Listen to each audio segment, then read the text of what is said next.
Ya el protagonista es David, con sus altos y con sus bajos, con sus triunfos y con sus derrotas, pero dado que se aproxima algo que el mundo ha llamado la Semana Santa, hablemos un poquito acerca de esto. Todavía no ha empezado la Semana Santa, digamos, oficialmente, en el sentido de que la Semana Santa transcurre desde lo que llaman el Domingo de Ramos, que es, eso sí que me gustaba a mí cuando era católico, que me llevaban a ver a un Señor Jesucristo montado en una burrita, me compraban una hoja de palmera y bueno, después nos íbamos a comer fuera. Y entonces, digamos que arranca ahí hasta la resurrección, hasta el domingo de resurrección, ¿vale? Lamentablemente para millones de personas la Semana Santa es un carnaval religioso. Y comienzan a llenarse las calles de España y de muchas ciudades de santos, de vírgenes, y entran y salen, y cirios, y velas, y capuchones, y bueno, lamentablemente es tremendo, es todo un negocio. Hay ciudades en España, por ejemplo Sevilla y otras, que viven prácticamente todo el año esperando que lleguen los turistas, miles y miles de turistas, a ver la famosa Semana Santa y los pasos de Semana Santa. Y yo siempre he dicho, todos los años lo digo, pero no me han hecho caso. No me hacen caso. No sé si ahora que estamos retransmitiendo últimamente más los cultos, llegará al jefe de alguna cofradía y se lo dirá a alguien que esos tronos tan grandes y tan pesados, si le pusieran unas rueditas abajo, como los andamios, tenemos ahí un andamio que, claro, si lo quisiéramos cargar, eso pesa un montón. Pero si le pones unas ruedas, pues lo mueves, que no quieres que se mueva, haces así, le das un botoncito y lo frenas, para que no se vaya. Que quieres moverte, le das al botoncito y lo llevas y lo traes. Pues no hay manera tú. Venga a cargar y venga a cargar. Y dicen que más o menos sobre 45 kilos es lo menos que carga uno de estos cofrades sobre el cuello para poder llevar y traer a estos santos y a estas imágenes. Oye, y se cumple literalmente lo que dice la Biblia, pero literal. Que tienen ojos y no ven, que tienen manos y no palpan, que tienen boca y no hablan. Y después dice, tienen pies y no caminan. Más claro agua. Los tienen que llevar porque son incapaces de caminar. Y me van a perdonar, pero cada vez que por ahí, por YouTube, a alguien se le ocurre subir una imagen de alguna virgen o algún santo que tropieza y se cae, perdón hermano, yo es que me parto de la risa. Yo es que disfruto cuando veo que cae el muñeco, ¡boom! Y todo el mundo se lleva las manos a la cabeza y tal, porque la verdad es que es una auténtica vergüenza que personas mayores vayan detrás de ídolos, de muñecos muertos. Pero lo peor no es eso, lo peor, dice la Biblia, es que dice, semejantes a ellos son los que los fabrican y los que los adoran. Y para muchos la Semana Santa es eso. Pero como dije al principio del culto, la palabra o la expresión Semana Santa no aparece en la Biblia, ¿vale? Es una expresión que no está en la Escritura, no está en el Nuevo Testamento. Y eso que se ha denominado el Domingo de Ramos es nada más y nada menos que la entrada triunfal de Cristo en Jerusalén, de la cual hablaremos el domingo, ¿vale? Entonces, eso es lo que llaman el famoso Domingo de Ramos, lo que representó, cuántas profecías se cumplieron ese día, cuando el Señor Jesucristo entró de esa manera por una de las puertas de la ciudad antigua de Jerusalén. En fin, lo que dijo previamente a entrar, lo que pasó durante esa semana. De los 4 evangelios que tenemos, podríamos tener más, pero bueno, el Señor decidió que en la palabra tuviéramos solamente 4. Juan es el que más tiempo dedica a la última semana. De hecho, Juan es el que más cosas cuenta de milagros y de mensajes y de conversaciones y de encuentros que tuvo el Señor Jesucristo en Jerusalén. Describe a Jerusalén con una perfección absoluta. Se ve que la conocía muy bien. Entonces, la próxima semana, Dios mediante, estaremos hablando acerca de lo que ocurrió desde que Él entra a Jerusalén triunfalmente hasta que en esa semana pues lo crucifican, muere, resucita, etcétera, ¿no? Pero yo he estado haciendo una lista, que vamos a ver si la podemos poner hoy poquito a poco, pero cuando yo les diga. Bueno, ellos tienen una iniciativa, eso es evidente, ¿no? Y he hecho una lista de cosas que ocurrieron días antes de lo que se llama la Semana Santa. Y es increíble.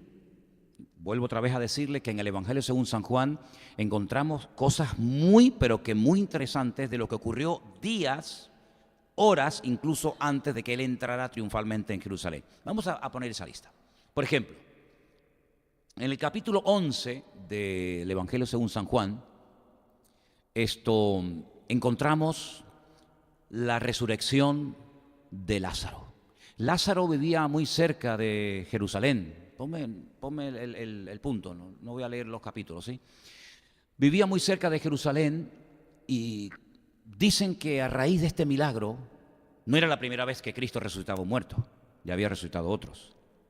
Seguramente muchos más de los que menciona la Biblia, pero esta resurrección sobre todo fue especial, porque nunca había tardado el Señor tanto en resucitar un muerto. Es decir, cuando una persona moría, como por ejemplo el caso de la hija de Jairo, la niña, cuando Jairo va a pedir ayuda a Cristo, la niña aún está viva.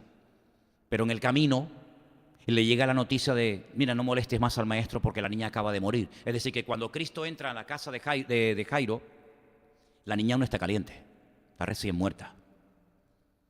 Cuando vemos otros momentos en los que el Señor Jesucristo resucita a otras personas, las personas no habían estado días muertas, pero en el caso de Lázaro es diferente, porque nunca, por lo menos en los evangelios, encontramos a una persona que después de 4 días el Señor lo resucitara. Y es la primera vez que los familiares del difunto le ponen pegas al maestro. Jairo fue a buscar al Señor, porque sabía que el Señor le podía resucitar a su hija. El hijo de la viuda de Naín no puso ninguna pega. Pero en el caso de la resurrección de Lázaro, las hermanas, Marta y María, cuando el Señor Jesucristo va al cementerio y dice quitar la piedra, ellas son las que casi intentan convencer al Señor de que no lo haga. Porque le dan un dato, le dan una información que, como si Él no lo supiera. Señor, es que hace ya 4 días, ya hace 4 días que ha muerto y ya tiene que estar oliendo muy mal. Si rodamos la piedra, esto va a ser algo tremendo, ¿verdad? Entonces es la primera vez que los parientes de un difunto le ponen pegas, intentan desanimar al Señor que quiere resucitar. Es la primera vez que antes de un milagro Cristo llora. Jesús nunca lloró antes de ningún milagro. Cuando fue a sanar a los leprosos no lloraba. Cuando fue a levantar paralíticos o otro tipo de enfermedades no lloraba. Pero en este milagro, antes de que se haga, llora.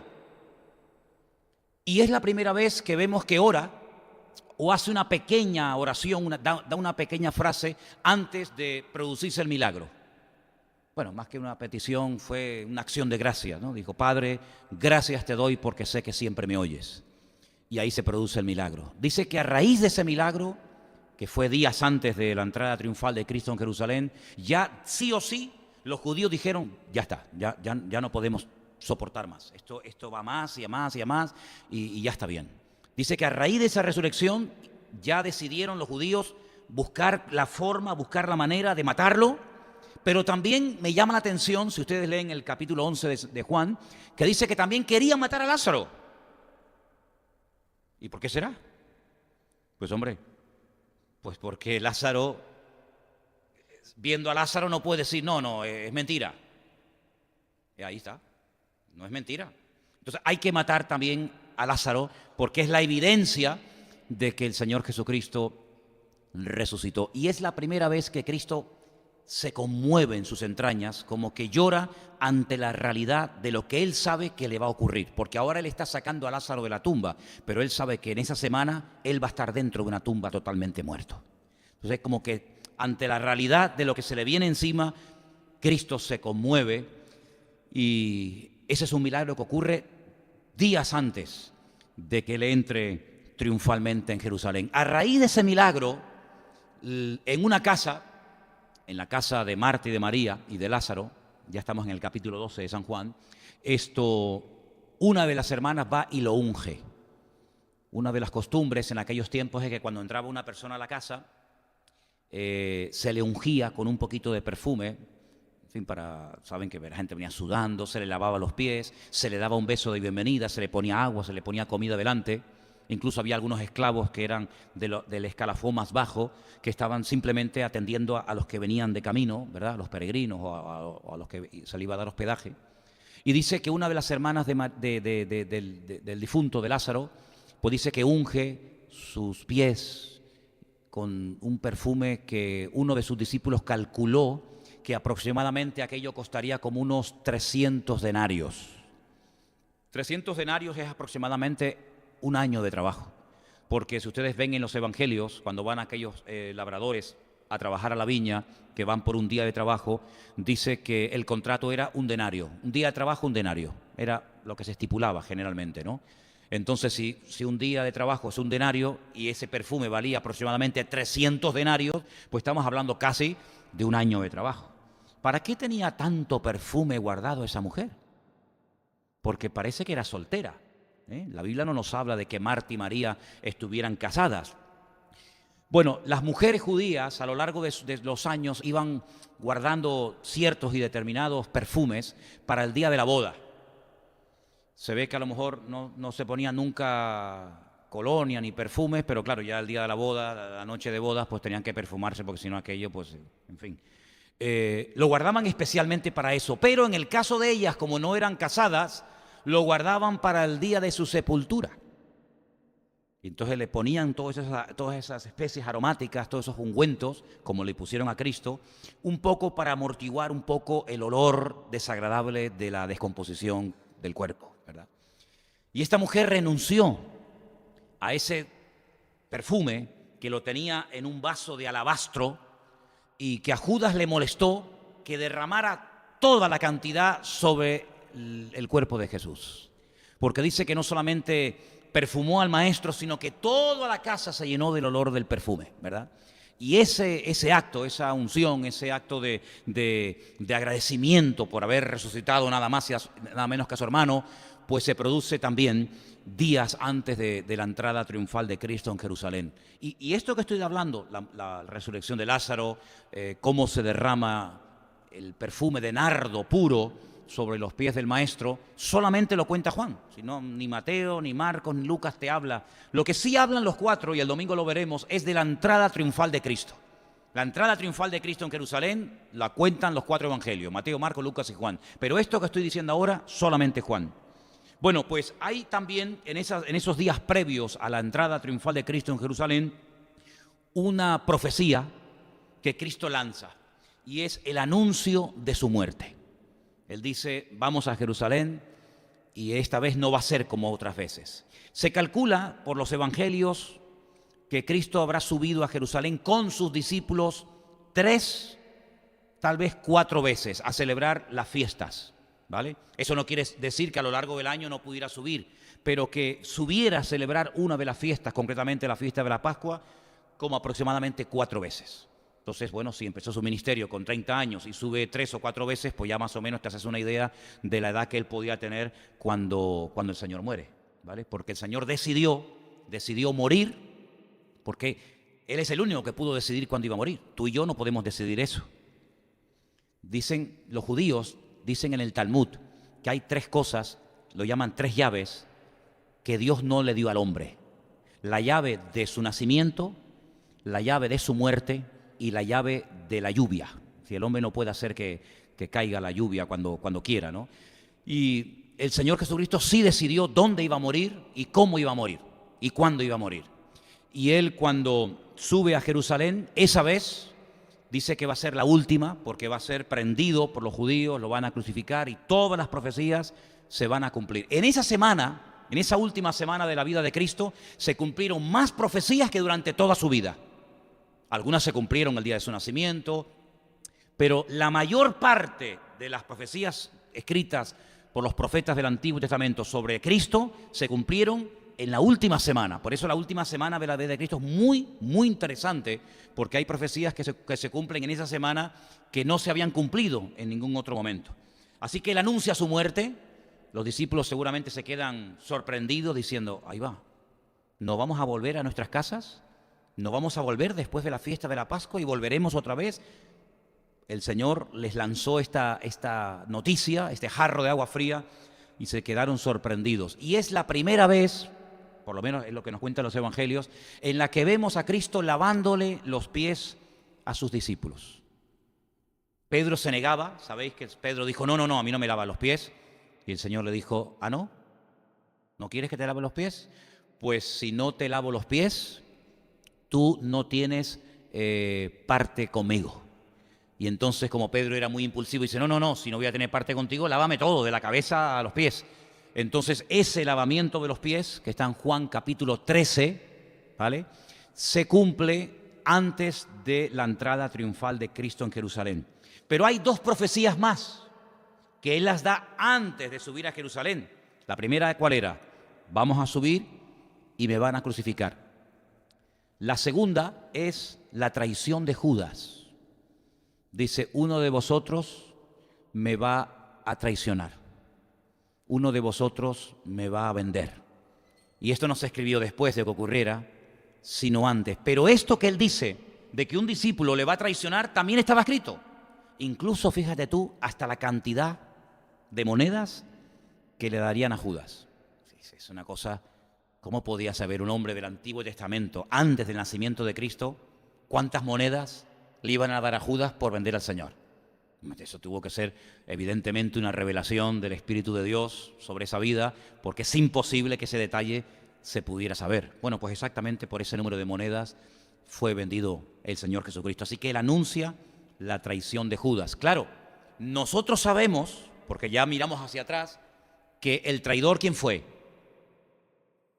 Judas. Pero ellos no sabían. Entonces nosotros jugamos con ventaja, porque sabemos que la profecía se cumplió. Pero ellos, cuando oyeron que alguien de ellos le iba a traicionar, se quedaron con la boca abierta. Dijeron, ¿cómo? Hombre, en todo caso será uno de afuera, pero que uno de nuestro círculo íntimo, de los discípulos, traicione y venda al Señor, no puede ser. De hecho, cuando Él en la última noche, en la Santa Cena, como llamamos, dice, uno de vosotros me va a entregar, todos, salvo uno, le dijeron al maestro, ¿seré yo? ¿Seré yo? ¿Te estás refiriendo a mí? Fíjate qué inseguros estaban, qué inseguros, ¿no? Sin embargo, uno no preguntó, ¿seré yo?, sino dijo más bien, ¿quién es, Señor? ¿Y quién fuese? Juan. Juan dijo, ¿quién es? Porque yo no te voy a traicionar. Y entonces le dice el Señor, fíjate bien lo que te voy a mostrar. Yo voy a mojar pan en vino. Eso hoy en día no tiene ningún simbolismo, pero en aquella época sí. Es una forma de amistad, de aprecio. Al que yo le dé el pan mojado en vino, ese es. Lo moja, se lo da a Judas, Judas lo come y se marcha. Luego Juan sabía. Sin embargo, los demás que dijeron, bueno, seguramente habrá salido a comprar una cosa de última hora o a llevarle una ofrenda a una persona necesitada, porque él era el tesorero. Fíjate tú qué confianza depositó en el traidor el Señor, ¿no? ¿Tú le hubieras dado la bolsa a un ladrón? ¿Cómo le da la bolsa a un ladrón? El ladrón no va a meter dinero, el ladrón va a sacar. A mí me pasó hace muchos años que yo tenía una iglesia en Galicia que la abrimos en nuestra casa y después nos fuimos a un local y después nos fuimos a otro y estuvimos unos años en ese lugar de Galicia pastoreando esa iglesia hasta que de ahí nos fuimos a Argentina y después quedó otro pastor durante 10 años. Pues en ese tiempo no recogíamos la ofrenda como habitualmente lo hacemos aquí en la iglesia, sino que teníamos una cajita sobre una mesa, una columna, y la teníamos al fondo. Y siempre decíamos, cuando termine el culto, hermanos o amigos, vecinos o los que hayan entrado, si alguien quiere colaborar, si alguien quiere dar algo, acérquese a la cajita y ponga dentro lo que usted bien sienta en su corazón. Bueno, así lo hacíamos. Años más tarde, me encuentro yo en una plaza, en una campaña evangelística donde había miles de personas, y fui allí, a estar allí, y se me acerca un muchacho. Yo no sabía que él estaba allí. Él era uno de los chicos que se congregaba con nosotros. Era un chico que durante años tuvo muchísimos problemas con la droga. Nos levantábamos todas las mañanas temprano y yo lo llevaba al monte a correr y estábamos horas corriendo y haciendo deporte para ayudarlo a dejar toda esta historia. Y entonces él me dice en aquella campaña, quiero pedirte perdón. Claro, cuando alguien se te acerca a pedirte perdón y tú hace años que no lo ves, pues te quedas sorprendido, ¿no? Y le dije, ¿a mí? ¿Perdón de qué? Dice, ¿tú te acuerdas cuando tú decías que el que quería poner algo en la ofrenda se levantara y pusiera? Digo, sí. Dice, pues yo me levantaba, pero no me levantaba a poner, me levantaba a quitar. Te robé durante mucho tiempo dinero de la ofrenda. Digo, bueno, pues mira, a mí no me robaste. En todo caso le robaste al Señor. Hoy en día lleva un ministerio en Italia tremendo junto con su esposa, con sus hijos. Bueno, el Señor lo ha bendecido muchísimo. Y perdón, ahora mismo ya no está en Italia, sino que ya terminó su tiempo en Italia y ahora está en Grecia, muy cerca de la isla de Lesbos, creo que se llama, ayudando a esta gente que viene en las pateras de Siria y todo esto, así que el Señor lo ha bendecido un montón. Bueno, pues así era Judas.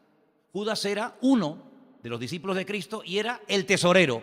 Y por eso cuando se levantan, nadie duda de la honorabilidad y del testimonio de Judas, sino que dicen, bueno, pues como es el tesorero, saldrá por ahí a dar alguna ofrenda de última hora a alguien. Pero mira cómo el Señor sabía perfectamente. Y es la única persona en la Biblia, esto es un dato muy interesante, ¿eh? La única persona en la Biblia en la que dice que Satanás se le metió en el cuerpo. Otras personas tenían demonios, pero la única persona a la que dice que Satanás se le metió dentro es a Judas. Así terminó.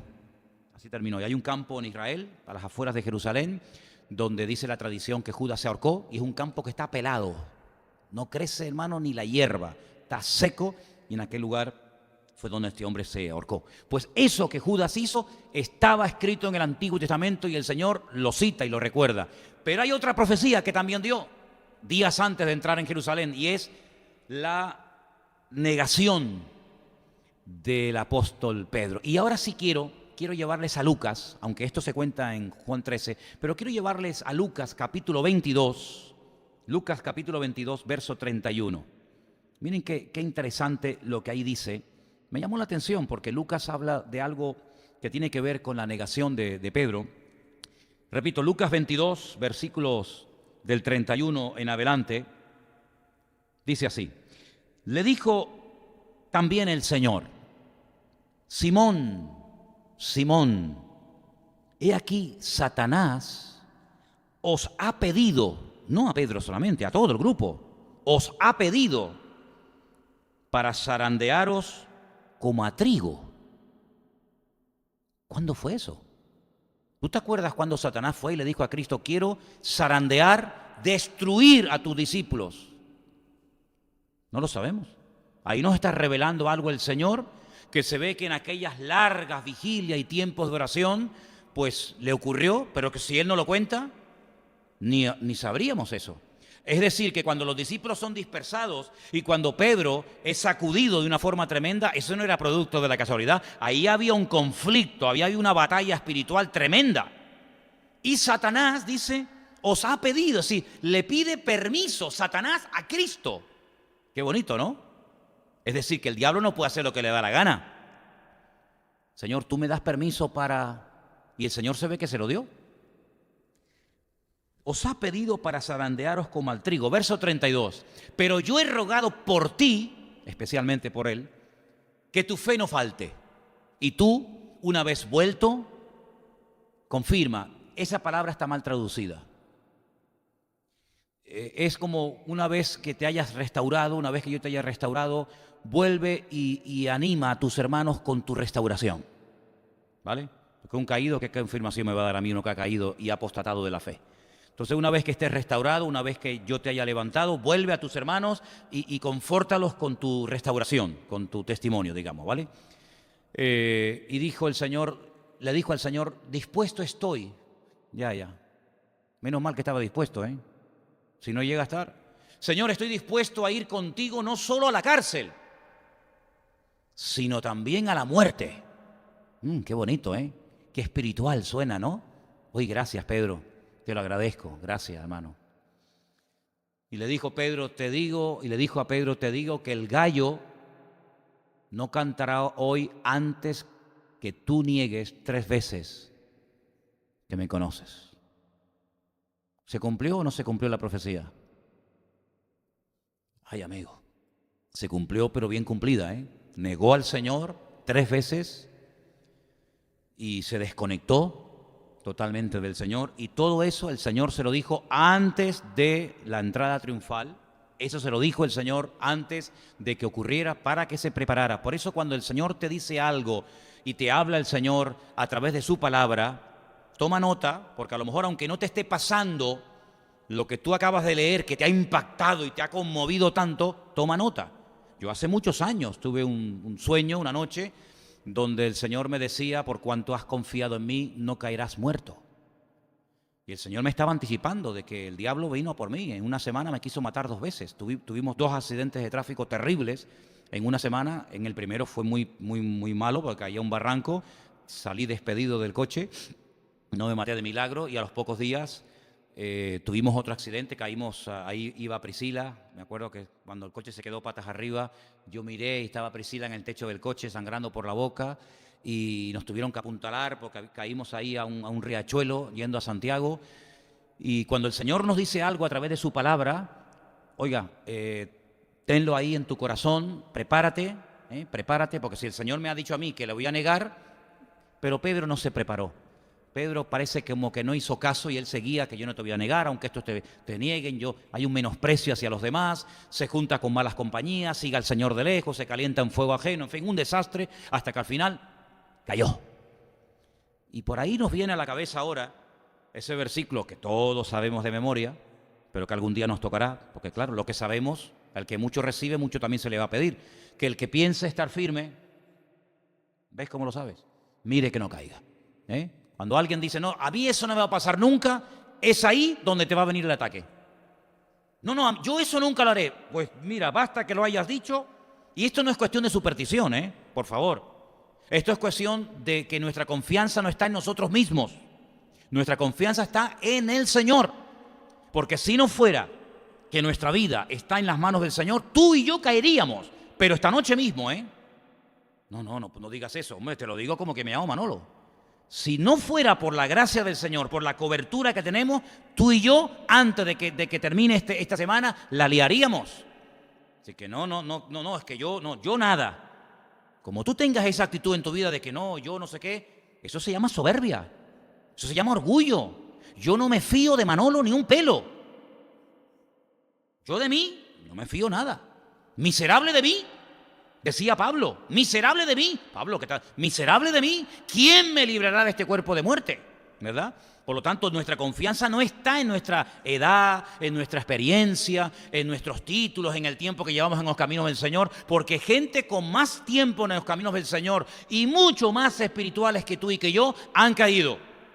Por lo tanto, si el Señor le dice a Pedro, Pedro, tú me vas a negar, como también la gente se sorprendió cuando dijo que Judas iba a ser el traidor. No puede ser, pero si Judas es uno de los nuestros, mira cómo lo traicionó.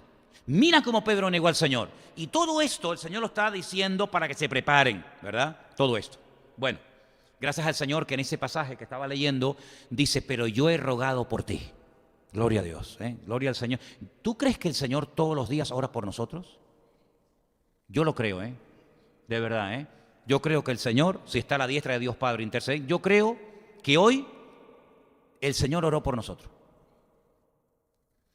Tal vez no puedo demostrarlo con un versículo concreto, pero yo creo que el Señor ora por ti y por mí todos los días de nuestra vida. Amén, hermanos. Qué bonito, ¿no? Gloria a Dios. Bueno, entre los capítulos 14 al 16, empezamos por el 11, pero entre el 14 y el 16 da una enseñanza el Señor espectacular. No la vas a encontrar ni en Mateo, ni en Marcos, ni en Lucas, solo en Juan. Y es la enseñanza profunda de la obra del Espíritu Santo en la vida del creyente. Dice cosas tremendas. Dice, os conviene. Ustedes ahora no lo entienden. Ustedes están obcecados que me voy, se restaurará el reino, que va a ser de nosotros y de mi trabajo y de mi vida. Os conviene. Ahora estáis tristes, ya lo sé, pero os conviene que yo me vaya. Y si el Señor dice que nos conviene, es que nos conviene. Porque cuando yo me vaya, ahí dice, yo rogaré al Padre para que os envíe al Consolador. Dice, el Espíritu Santo, para que esté con vosotros para siempre. Claro, eso para nosotros es normal. ¿Qué creyente no tiene el Espíritu Santo? A ver, ¿hay algún creyente que no tenga el Espíritu Santo? Todos los creyentes tienen el Espíritu Santo, ¿sí o no? Todos los creyentes del mundo tienen al Espíritu Santo. Pero en aquel tiempo no.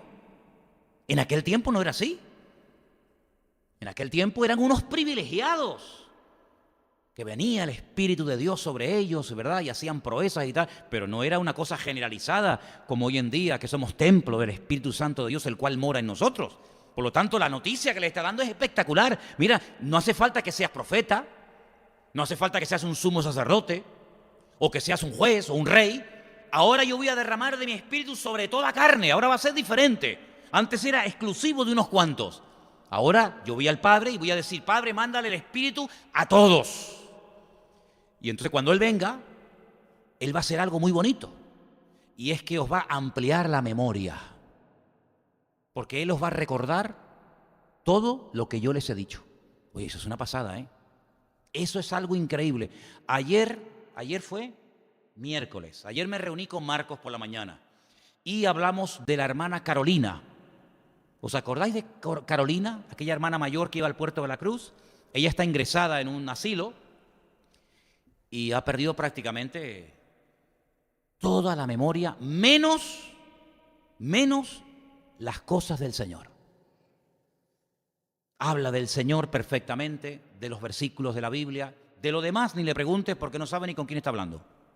Ni con quién está hablando, pero del Señor lo recuerda absolutamente todo. ¿Qué te parece?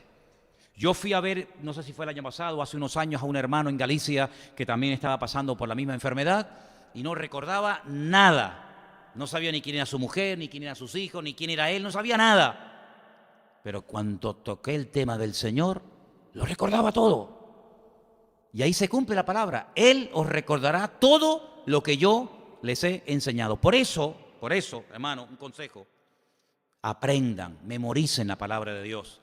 Por si algún día se te olvidan las cosas, que nunca se te olvide lo principal, que es las cosas del Señor. Amén, hermanos. Dice, cuando Él venga, Él os guiará a toda la verdad. Más gracia cuando es que no sé qué hacer. Bueno, si dice la Biblia que Él os guiará a toda la verdad, dígale al Señor, Señor, este negocio, esto es tuyo. ¿Por qué hay gente que se mete en camisas de 11 varas y luego le sale mal el asunto? ¿Porque no consultaron con Dios? ¿Por qué no consultaron con Dios? Entonces, en su buena intención, vamos a hacer esto. Un desastre. Y tú dices, pero ¿cómo puede ser que esto saliera mal? Claro, porque ahí no estaba el Señor. Porque donde está el Señor hay bendición, hay paz, hay tranquilidad. Lo que sale mal es porque no estaba el Señor, hermanos. Entonces, antes de estar experimentando, será, no será, y lo hago, no lo hago, Señor, guíame. Si es tuyo, que se abran las puertas. Y si no es tuyo, quítamelo, que se lo lleve otro, que le haga más falta que a mí. Porque dice que Él nos guiará a toda la verdad. Y hay por ahí un versículo, que yo sé que ustedes también saben de memoria. Claro, tantos años citando versículos, ya ustedes saben de la Biblia un montón. Romanos 8, no sé exactamente el versículo, pero el capítulo 8 de Romanos se titula Viviendo en el Espíritu. Hay uno que dice que los que son guiados por el Espíritu de Dios, esos son hijos de Dios. Luego hay una evidencia de que el Espíritu Santo guía al creyente, cuidado, cuando quiere ser guiado. Porque hay gente que no quiere ser guiado por el Señor. Dice, no, tú déjame, tú cállate, tú no sabes nada, tú déjame a mí. Bueno, pues hágalo usted. Pero yo le digo al Señor, Señor, yo no sé nada. Yo soy torpe. Yo no sé nada, ¿eh? ¿Cuántas veces yo me he equivocado? Pero el Señor no se equivoca nunca. Entonces, si el Señor no se equivoca nunca, guíame a mí para que todo lo que haga, dice, salga bien por la bendición de Dios. Porque eso es lo que dice la Biblia, que todo lo que haga será prosperado. No, el Salmo 1 no dice, fíjate, me lo sé en hebreo de memoria, en español todavía no me lo sé de memoria. Hay un versículo que dice que será como árbol plantado junto a corrientes de agua, que da su fruto en su tiempo, su hoja no cae, y todo lo que hace, ahí está. Me lo sé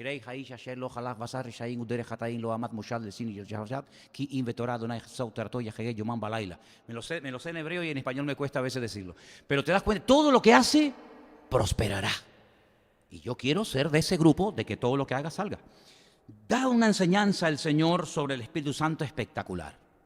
Dice, cuando Él venga, Él convencerá al mundo de pecado, de justicia y de juicio. Él lo hará. Tú y yo no podemos. Puedes hacer pensar a una persona, pero convencerlo, eso es una obra del Espíritu Santo de Dios solamente, ¿verdad? Leer esos capítulos, hermanos, 14, 15 y 16 de San Juan, es una maravilla. Y ahí encontráis uno de los gran yo soy de Jesús, hay 7. ¿Alguien recuerda alguno? ¿Algún yo soy? Yo soy la verdad y la vida, camino, la verdad y la vida. Yo soy la luz del mundo. Yo soy la vid verdadera. Yo soy el buen pastor. Yo soy el pan de vida. ¿Vale? Bueno, pues en el capítulo 15 encontráis la lección espectacular de yo soy la vid verdadera. Porque hay vides que no son verdaderas. Pero dice yo soy la vid verdadera. Y soy tan verdadero que ustedes en cuanto se desconecten de mí, Nada. Son como pámpanos que desconectados de la vid se pudren, se mueren, ¿verdad? Porque separados de mí, nada. Ni un poquito, nada. Eso es un palo al ego humano tremendo, ¿no? Es decir, separado de mí, nada. Nada podéis hacer. Tremendo. En el capítulo 15 dice algo tremendo, que yo creo que tenemos que recordar nosotros los cristianos últimamente, en estos últimos tiempos. El mundo os aborrecerá. Es duro, ¿no? No es agradable. ¿Y por qué nos aborrecen? Si no somos, no me malinterpreten, no somos mala gente, ¿no? Somos folloneros, somos... El mundo dice, no os sorprendáis. Porque uno se queda sorprendido y dice, ¿pero qué he hecho yo? El mundo os aborrecerá. Y ahí lo dice. Así que no te extrañes que se rían de ti en el trabajo, en el colegio, en la familia, porque ya lo dijo el Señor. Y después hace algo el Señor muy bonito en el capítulo 17. Todo esto es antes de la Semana Santa. Y es orar por sus discípulos. Esa es la oración más larga de Cristo. No es la del Padre Nuestro. Padre Nuestro es la más conocida. Padre Nuestro que estás en los cielos, santificado. Me lo estoy aprendiendo otra vez en hebreo porque lo sabía, pero lo olvidé y lo estoy tratando otra vez a aprender. Pero ¿sabes qué? La oración más larga y profunda de Cristo es la de Juan capítulo 17, donde ora por nosotros. ¿Sabéis?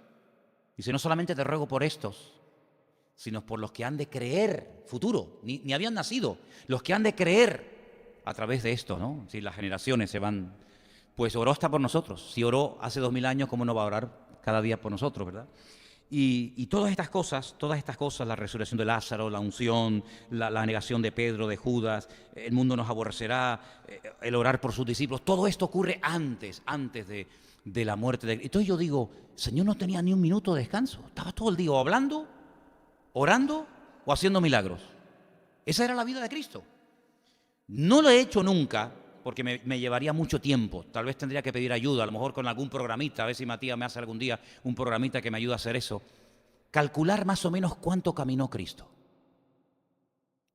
Cuánto caminó según los datos de los evangelios, porque claro, desde los 0 hasta los 30 años caminó, pero es que yo no sé. Pero según los evangelios, ¿cuánta distancia hay, por ejemplo, de Capernaum a Nazaret? ¿Cuánta distancia hay de Jerusalén a Tiberias? ¿Cuánta distancia hay hasta, verdad? Y calcular cuánto caminó, hermanos, es increíble. Nosotros cuando cogemos la furgoneta que alquilamos en Jerusalén, nos levantamos muy temprano en la mañana, por ejemplo, no sé, cualquier día, un martes o un miércoles, desayunamos y estamos saliendo más o menos como a las 7 de la mañana, ¿no? Para aprovechar el día, a veces más temprano, pero bueno, pongamos a las 7 de la mañana, cogemos la carretera, bajamos hasta lo que es el Valle del Jordán, y ya ahí comenzamos a bordear todo el río Jordán, dejando siempre a la derecha, al este, dejando a Jordania, ¿vale? Vamos atravesando toda la llanura del Jordán. Hay un momento en el que tienes Jordania a un lado, con el río Jordán. Tú estás en el Valle del Jordán, que es inmenso. Sí, ese Valle de la Orotava que tenemos, eso es una miniatura, créanme, en comparación con la amplitud, el perímetro que tiene aquello. Y aquí a mano izquierda vamos por la carretera viendo todo el tiempo la ciudad de Jericó, hasta que ya la perdemos, llegamos a Gilgal y así sucesivamente, hasta que llegamos arriba, no arriba del todo, hasta que llegamos a Tiberias, échale más o menos entre hora y media, 2 horas de carretera. Y no vamos a menos de 100 kilómetros por hora, Es decir, pero claro, vamos a 100, paramos y no sé qué, pero calcula tú en coche 1 hora y media. ¿Y caminando? Una barbaridad. Una barbaridad. Por caminos nada cómodos, por camino nada fácil, que se te hace de noche en cualquier momento, porque en Israel se hace de noche enseguida, ¿verdad? Pues ¿cuántas veces hizo ese Señor ese camino? ¿Cuántas veces iba, subía, bajaba, y llegaba a Jerusalén y dice, nos vamos? Y llegaba recién venido de un viaje de Jerusalén y le decía a sus discípulos, vámonos a Jerusalén otra vez. Claro, algunos le dirían, ¿otra vez? Pues acabamos de llegar. Además, ahí te quieren matar, aquí estamos tranquilos. ¿Cuánto habrá caminado el Señor? Pero no solamente es que caminaba, sino que enseñaba, predicaba, oraba por los enfermos. Era una continua actividad en la vida del Maestro, ¿no?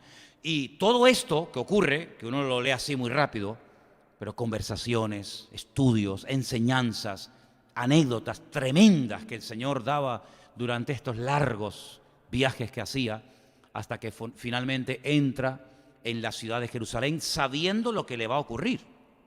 Porque si tú vas a un sitio y no sabes que te van a matar, pues hombre, a lo mejor no te ves tentado a no ir. Pero si tú sabes que vas a ir a un lugar donde sabes que te están esperando para matarte, ¿subirías? ¿Subirías?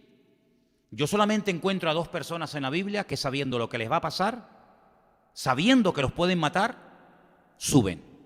Uno es el Señor Jesucristo. Él sabía, sí o no, que lo iban a crucificar, lo sabía, pero subió. La otra persona que le dijeron, si subes, te pueden quitar la vida, te pueden matar. ¿Saben quién es?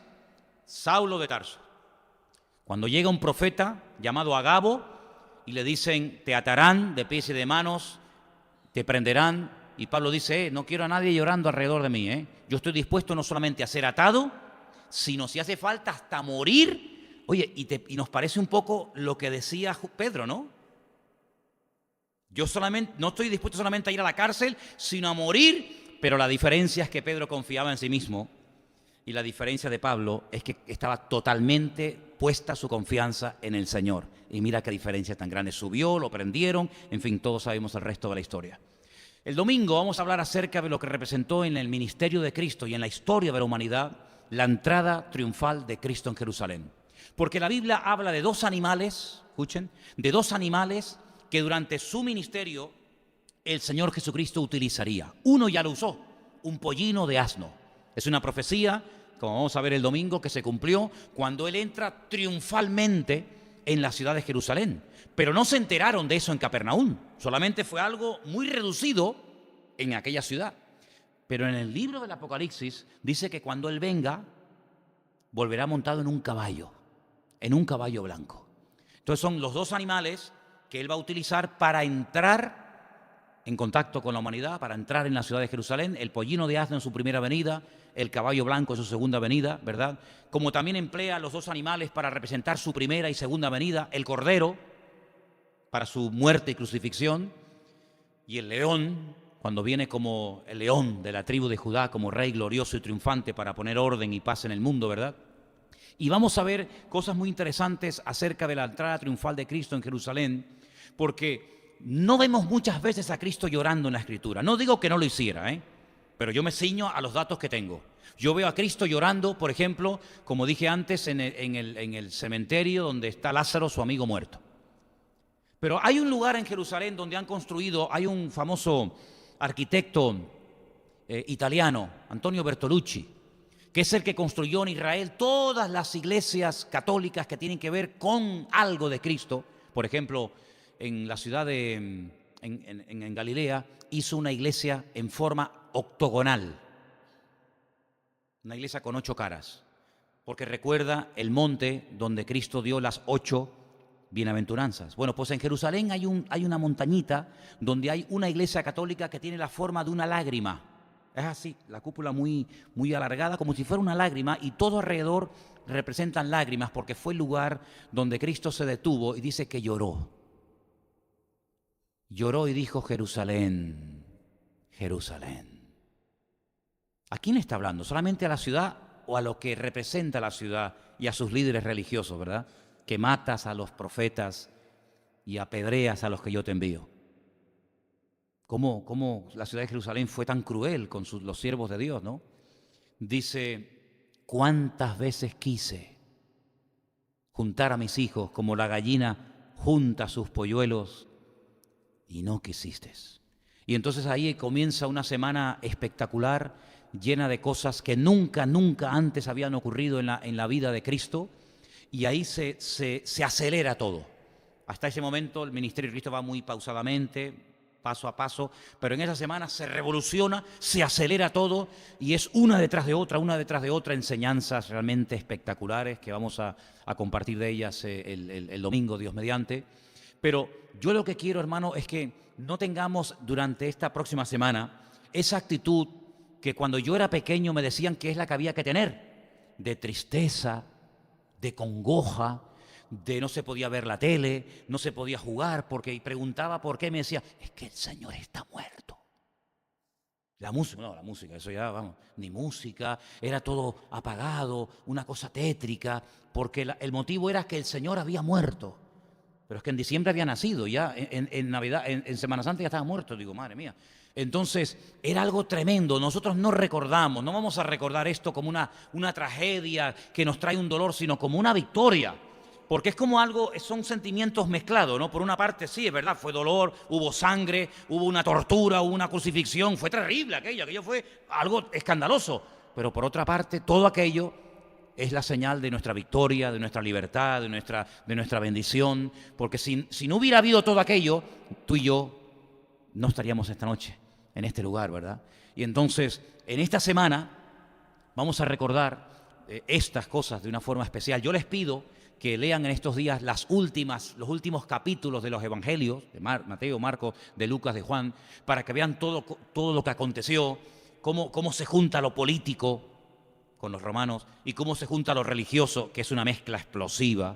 Cada vez que la política se junta con la religión, eso es una bomba, eso es horrible. Cómo se juntan las fuerzas espirituales, ¿verdad?, para hacerle daño al maestro, para quitarlo de la escena pública, pero sin darse cuenta, dice que en una ignorancia supina, en una ignorancia total y absoluta, colaboran en el cumplimiento de docenas y docenas de profecías que tenían que cumplirse de esa manera que estaba escrita en la Escritura, y no pasó absolutamente nada por casualidad. Como en nuestra vida no ocurre nada por casualidad. En cada experiencia hay algo que aprender.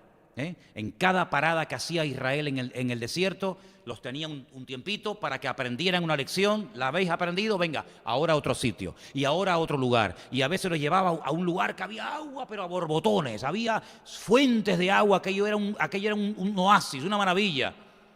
Y el Señor se levantaba con la nube y los llevaba ahora a un lugar donde no había agua. Dice, pero ¿cómo puede ser que ahora nos lleve donde hay abundancia?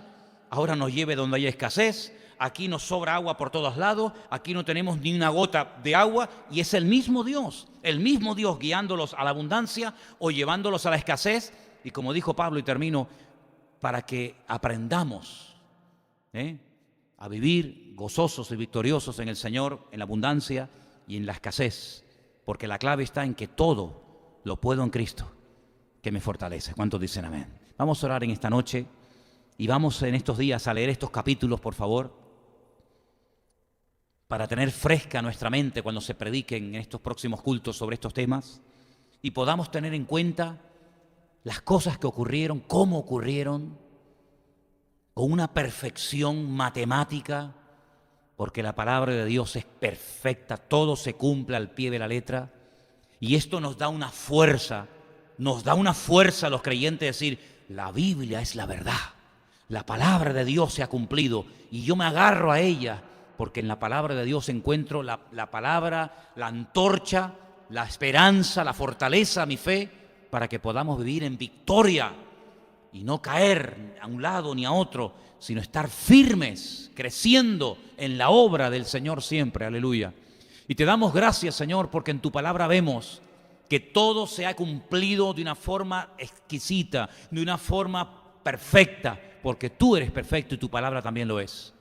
Y pedimos que en estos próximos días, cuando el mundo irá detrás de imágenes, detrás de ídolos, de plata, de oro, de lo que sea, nosotros vamos a escudriñar las Sagradas Escrituras para, Señor, poder descubrir cómo todo se cumplió, cómo todo estaba escrito, y tú nos hablas a través de tu Escritura para que nos agarremos a ella en estos tiempos difíciles y peligrosos en los cuales nos ha tocado vivir. Pero gracias porque tú siempre has protegido y cuidado a tu pueblo contra toda adversidad. Tú nos has librado siempre de la boca del león, y pedimos que sigas haciéndolo, Señor, porque nuestra confianza está 100% depositada en ti.